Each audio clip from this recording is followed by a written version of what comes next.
আকাশবাণী খবর পড়ছি অনিন্দ্য সুন্দর রায়। শুরুতেই বিশেষ বিশেষ খবর। প্রধানমন্ত্রী নরেন্দ্র মোদী এবং কানাডার প্রধানমন্ত্রী মার্ক কার্নি আজ নতুন দিল্লির হায়দ্রাবাদ হাউসে প্রতিনিধি পর্যায়ের আলোচনা করবেন। প্রধানমন্ত্রী নরেন্দ্র মোদী গতকাল সংযুক্ত আরব আমিরশাহীর প্রেসিডেন্ট শেখ মোহাম্মদ বিন জায়েদ আল নাহয়ানের সঙ্গে কথা বলেছেন।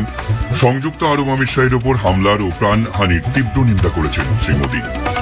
ইরানের রাজধানী তেহরানের আকাশসীমা নিয়ন্ত্রণ তাদের হাতে চলে এসেছে বলে দাবি করেছে ইসরায়েলের নিরাপত্তা বাহিনী আইডিএফ।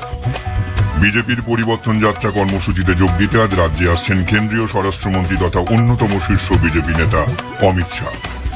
ইডেনে গতকাল ওয়েস্ট ইন্ডিজকে 5 উইকেটে হারিয়ে ভারত টি-20 বিশ্বকাপের সেমিফাইনালে পৌঁছেছে। আসছি বিস্তারিত খবরে। কানাডার প্রধানমন্ত্রী মার্ক কার্নি 4 দিনের ভারত সফরের শেষ পর্যায়ে গতকাল নতুন দিল্লি এসে পৌঁছেছেন। প্রধানমন্ত্রী নরেন্দ্র মোদী এবং কানাডার প্রধানমন্ত্রী মার্ক কার্নি আজ নতুন দিল্লির হায়দ্রাবাদ হাউসে প্রতিনিধি পর্যায়ের আলোচনা করবেন।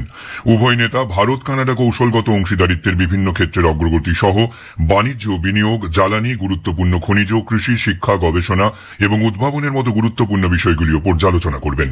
প্রধানমন্ত্রী মোদী এবং প্রধানমন্ত্রী কার্নি ভারত কানাডা সিইও ফোরামে যোগ দেবেন। দ্বিপাক্ষিক সম্পর্ক স্বাভাবিক হওয়ার এক গুরুত্বপূর্ণ সন্ধিক্ষণে এই সফর অনুষ্ঠিত হচ্ছে। দুই প্রধানমন্ত্রী এর আগে একে অপরের উদ্বেগ এবং সংবেদনশীলতার প্রতি পারস্পরিক শ্রদ্ধা, জনগণের সাথে জনগণের শক্তিশালী সম্পর্ক গড়ে তোলার উপর জোর দেন। প্রধানমন্ত্রী নরেন্দ্র মোদী গতকাল তাঁর বাসভবনে নিরাপত্তা সংক্রান্ত ক্যাবিনেট কমিটির বৈঠকে সভাপতিত্ব করেন।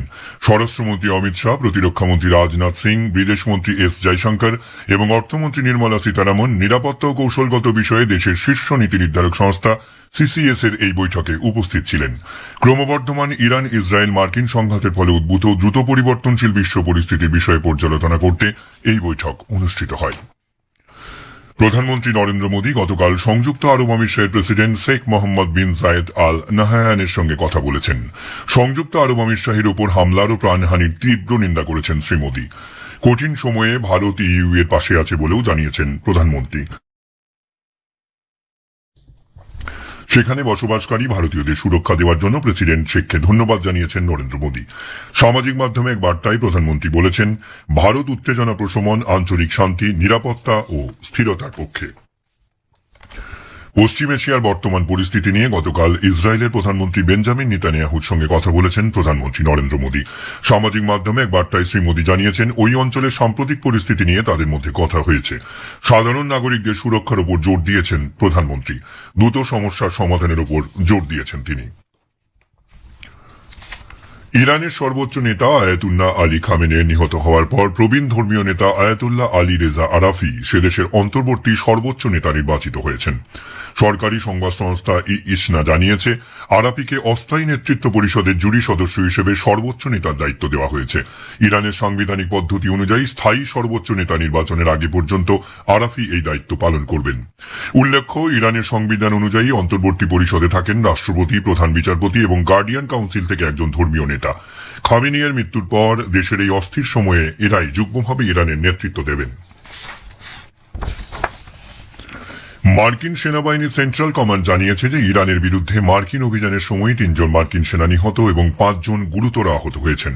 একটি সোশ্যাল মিডিয়া পোস্টে মার্কিন সেন্ট্রাল কমান্ড জানিয়েছে যে অপারেশন এপিক ফিউরির অংশ হিসেবে বেশ কয়েকজন বোমার আঘাতে আহত হয়েছেন এবং মস্তিষ্কে চোট পেয়েছেন। তাদের সবাইকে কাজে ফিরিয়ে আনার চেষ্টা চলছে। এর সঙ্গেই মার্কিন সামরিক সূত্র জানিয়েছে যে বড় অভিযানগুলি অব্যাহত রয়েছে এবং মার্কিন যুক্তরাষ্ট্র তার প্রত্যুত্তর দেওয়ার প্রচেষ্টা অব্যাহত রেখেছে। পশ্চিম এশিয়ায় উদ্ভূত ভূ রাজনৈতিক পরিস্থিতির কারণে গতকাল দেশের বিমান সংস্থাগুলির মোট 350টি ফ্লাইট বাতিল করা হয়েছে। একটি সোশ্যাল মিডিয়া পোস্টে অসামরিক বিমান পরিবহন মন্ত্রক যাত্রীদের সংশ্লিষ্ট বিমান সংস্থাগুলির সঙ্গে সমন্বয় বজায় রাখার পরামর্শ দিয়েছে। পরিস্থিতি পর্যবেক্ষণ করতে এবং প্রয়োজনীয় যাত্রী সহায়তা প্রদানের জন্য বিমান সংস্থা বিমানবন্দর অপারেটর এবং সংশ্লিষ্ট সকলের সঙ্গে যোগাযোগ রাখছে।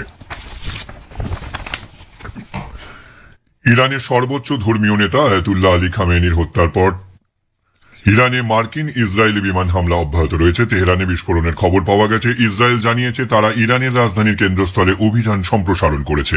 এদিকে ইরান ও ইসরায়েল সৌদি আরব ও সংযুক্ত আরব আমিরাতের মার্কিন সামরিক ঘাঁটিতে ক্ষেপণাস্ত্র ড্রোন নিয়ে হামলা চালিয়েছে। ইসরায়েল জানিয়েছে বেইট সামের শহরে ইরানের ব্যালিস্টিক ক্ষেপণাস্ত্র হামলায় নিহতের সংখ্যা 9, আহত হয়েছেন 27 জন। সংযুক্ত আরব আমিরাতের প্রতিরক্ষা মন্ত্রক ইরানের ক্ষেপণাস্ত্র হামলায় এখনো পর্যন্ত 3 জনের মৃত্যু হয়েছে বলে জানিয়েছে। ইরান এখনো পর্যন্ত 541টি বোমারু নিক্ষেপ করেছে।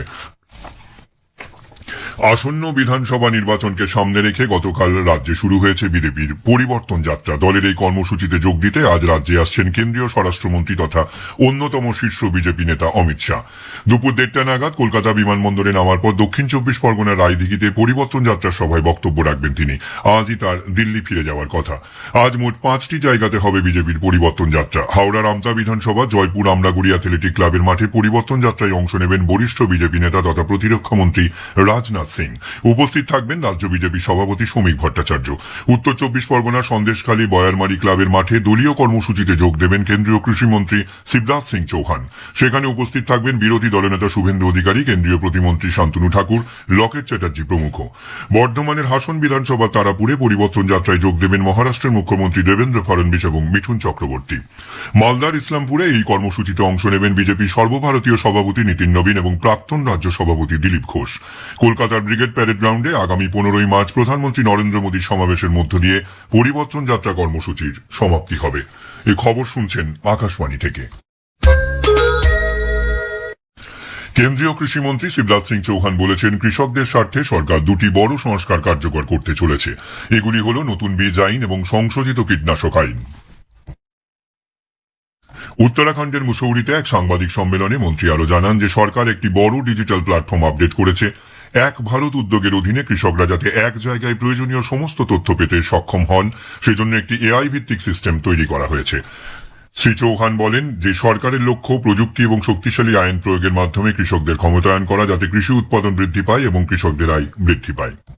एक सबसे बड़ा काम जो हमने अभी किया उसको और अपडेट कर रहे हैं। एक भारत विस्तार करके एआई हमने प्लेटफॉर्म बनाया जिसमें किसान को एक जगह सारी जानकारी मिल जाए। वो फोन करे और फोन पर ही दूसरी तरफ से आवाज आए और उसको सारी जानकारी, बीज के बारे में, खाद के बारे में, फसल में रोग लग गया तो उसके बारे में, मौसम की जानकारी, योजनाओं की जानकारी, उसको लाभ मिलेगा कि नहीं मिलेगा उसकी जानकारी। तो वो भी एक बड़ा रिफॉर्म होगा। মার্কিন যুক্তরাষ্ট্রের টেক্সাসের অধীন একটি জনপ্রিয় বারে গুলি চালনার ঘটনায় 3 জন নিহত এবং 14 জন আহত হয়েছেন। পুলিশের সাথে গুলি বিনিময়ের সময় বন্দুকধারী আততায়ীও নিহত হয়েছেন। Federal bureau of investigation FBI এর জয়েন্ট টেরোরিজম টাস্ক ফোর্স গণহত্যার এই তদন্তে যোগ দিয়েছে। কর্মকর্তাদের মতে সন্দেহভাজন ব্যক্তি এবং তার গাড়িতে সন্ত্রাসবাদের সাথে যুক্ত সম্ভাব্য বিষয়ের ইঙ্গিত পাওয়া গেছে। মার্কিন কর্মকর্তারা সন্দেহভাজন ব্যক্তিকে এন্ট্রিয়াগা ডায়াগনে হিসেবে শনাক্ত করেছেন। উল্লেখ্য ব্যক্তি সেনেগালে জন্মগ্রহণ করেছিলেন এবং তিনি একজন মার্কিন নাগরিক। সন্দেহভাজন ব্যক্তির বয়স 53 বছর বলে জানা গেছে। তিনি 2006 সালে মার্কিন যুক্তরাষ্ট্রে আসেন এবং 2013 সালে মার্কিন নাগরিকত্ব লাভ করেন। টেক্সাসে আসার আগে তিনি নিউ ইয়র্কে ছিলেন বলে জানা গেছে। তদন্তকারীদের অনুমান ওই ব্যক্তি একাই এই ঘটনা ঘটিয়েছেন। ইডেনে গতকাল ওয়েস্ট ইন্ডিজকে 5 উইকেটে হারিয়ে ভারত টি-20 বিশ্বকাপে সেমিফাইনালে পৌঁছেছে। গতকাল সুপার 8-এর শেষ ম্যাচে ভারত টসে জিতে ওয়েস্ট ইন্ডিজকে ব্যাট করতে পাঠায়। ওয়েস্ট ইন্ডিজ 20 ওভারে 4 উইকেটে 195 রান তোলে। রাস্টন চেজ 40 রান করেন। জেসন হোল্ডার 37, রবমান পাওয়েল 34 রানে অপরাজিত থাকেন। ভারতের হয়ে জাসপ্রীত বুমরা 2 উইকেট নেন। রান তাড়া করতে নেমে সঞ্জু স্যামসনের 50 বলে অপরাজিত 97 রানের সৌজন্যে ভারত 5 উইকেট হারিয়ে 4 বল বাকি থাকতে লক্ষ্যে পৌঁছে যায়। ওয়েস্ট ইন্ডিজের হয়ে জেসন হোল্ডার ও সামার জোসেফ 2টি করে উইকেট নিয়েছেন। সঞ্জু ম্যাচের সেরা হয়েছেন। ভারত টি-20 বিশ্বকাপে সবচেয়ে বেশি রান তাড়া করে জয়ের রেকর্ড করেছে। এই নিয়ে ষষ্ঠবার ও টানা তৃতীয়বার ভারত টি-20 বিশ্বকাপে সেমিফাইনালে পৌঁছালো। আগামী বৃহস্পতিবার মুম্বাইতে সেমিফাইনালে ভারত ইংল্যান্ডের মুখোমুখি হবে। বুধবার ইডেনে প্রথম সেমিফাইনালে দক্ষিণ আফ্রিকা নিউজিল্যান্ডের বিরুদ্ধে খেলবে। ফাইনাল আগামী রবিবার আহমেদাবাদে অনুষ্ঠিত হবে। শেষ করার আগে খবরের বিশেষ কিছু অংশ আরো একবার। প্রধানমন্ত্রী নরেন্দ্র মোদী এবং কানাডার প্রধানমন্ত্রী মার্ক কার্নি আজ নতুন দিল্লির হায়দ্রাবাদ হাউসে প্রতিনিধি পর্যায়ের আলোচনা করবেন। প্রধানমন্ত্রী নরেন্দ্র মোদী গতকাল সংযুক্ত আরব আমিরশাহের প্রেসিডেন্ট শেখ মোহাম্মদ বিন জায়েদ আল নাহয়ানের সঙ্গে কথা বলেছেন। সংযুক্ত আরব আমিরশাহের ওপর হামলার ও প্রাণহানির তীব্র নিন্দা করেছেন শ্রী মোদী। ইরানের রাজধানী তেহরানের আকাশসীমা নিয়ন্ত্রণ তাদের হাতে চলে এসেছে বলে দাবি করেছে ইসরায়েলের নিরাপত্তা বাহিনী IDF। বিজেপির পরিবর্তন যাত্রা কর্মসূচিতে যোগ দিতে আজ রাজ্যে আসছেন কেন্দ্রীয় স্বরাষ্ট্রমন্ত্রী তথা অন্যতম শীর্ষ বিজেপি নেতা অমিত শাহ। খবর এখানে শেষ হলো। পরবর্তী সংবাদ সকাল 7:25